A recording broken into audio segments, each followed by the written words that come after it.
Hey everyone, welcome to another review, and here's my review for the movie The Birth of a Nation. Yes, The Birth of a Nation is a movie that's written and directed by Nate Parker, and stars Nate Parker, Armie Hammer, Gabrielle and Earle Haley, and this is during the time during slavery and stuff, and basically this is about a farmer and a slave going through financial crisis, and it's also about the uprising of slavery and them taking back their own freedom and stuff. And yeah, it's one of those movies. It's a very Oscar bait sort of movie and stuff, and yeah, basically think of Free State of Jones meets Glory meets 12 Years a Slave. That's what The Birth of a Nation is. And honestly, it's not even as good as Glory or 12 Years a Slave, because those movies are fantastic. This movie is just kind of average. Yes, I know The Birth of a Nation has been praised and stuff, and it was a big hit at the Toronto Film Festival and Sundance and stuff, but honestly, yeah, I was looking forward to this movie. This movie did look interesting, it looked captivating, looked powerful.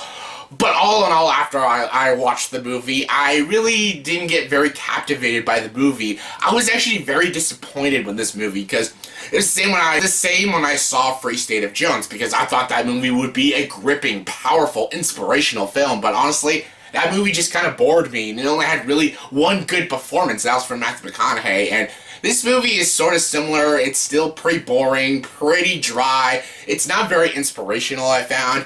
And there was only a few good performances, really. Armie Hammer is in this movie, and I haven't seen Armie Hammer give a good performance since The Social Network, and he is good in this movie, not great, but he is fine in the movie. Nate Parker is the lead character as Nat, and he's actually not bad in the movie too, but Nate Parker really shines in this movie from his direction. It's actually a very well constructed film, and a very well directed film, and a very well shot film. The cinematography in this movie is extremely well done. It's very well done. Great tracking shots, great crane shots, great landscaping shots, all of them very well done. I could definitely see this movie being nominated for Best Cinematography at the Oscars.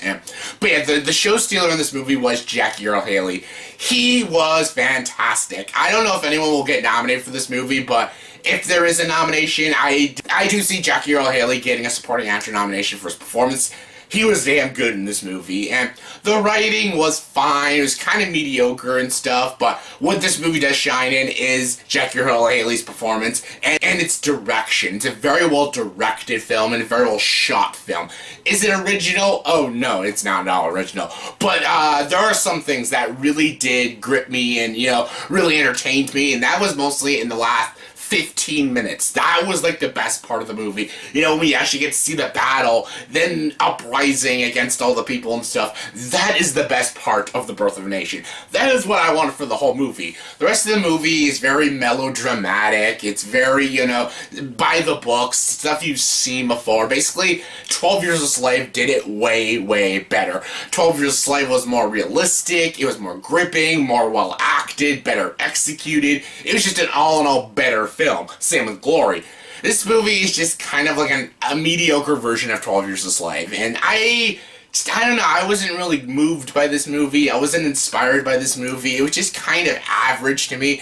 It was by no means a bad movie, but I can't really call it a good movie. I was just kind of to me, and I really hope this movie doesn't get any Oscar nominations. Maybe Earle Haley and the cinematography, that's about it. This doesn't seem like an Oscar contender to me, so yeah.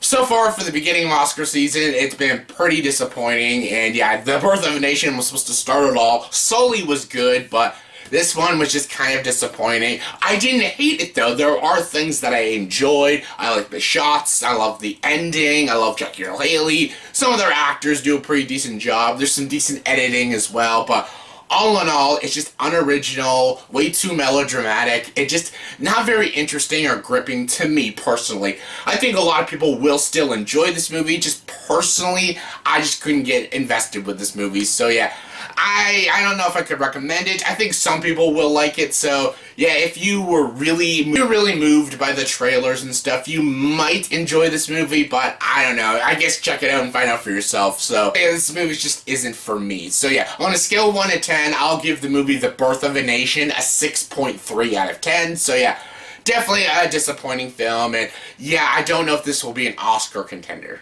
So yeah, that was my review for the movie The Birth of a Nation. So yeah, in the comment section below, please tell me, what do you think is going to be the big Oscar contender this year? What movie do you think is going to win, like, Best Picture? Or what is going to be the highest Oscar contender for this year?